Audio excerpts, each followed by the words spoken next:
Badam, badam, badam, badam.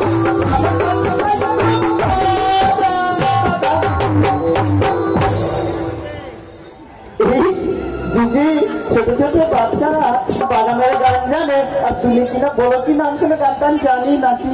এই যে নিচন, এখানে তো বাদামের গান করলে চলবে না। কেন কেন কেন কেন? আমাদের সামনে বয়োজ্যেষ্ঠ লোক রয়েছে, তাদের সম্মান জানিয়ে আমাদের অনুষ্ঠান শুরু করা উচিত, তাই না নিচন?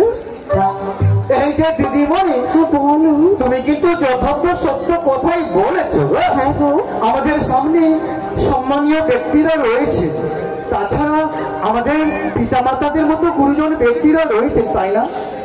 উপস্থিত দর্শক মন্ডলী, আমাদের অনুষ্ঠান কেমন লাগছে জানি না, একটু ভালো লেগে থাকলে হাততালি দিলে বুঝতাম যে ভালো লেগেছে।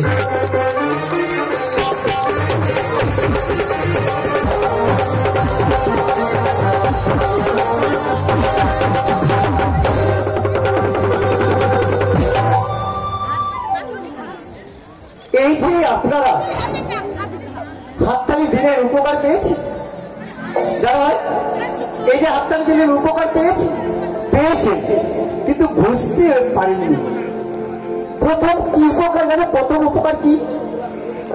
এই যে অনেকক্ষণ ধরে এদিক সেদিক বসেছিলেন, হাতে ধুলোবালি লাগাচ্ছিল, জোরে জোরে হাততালি দিলেন, সেটা ঝরে গেল, তাই না? এটা তো একটা উপকার। আর 2 নম্বর উপকার জানেন?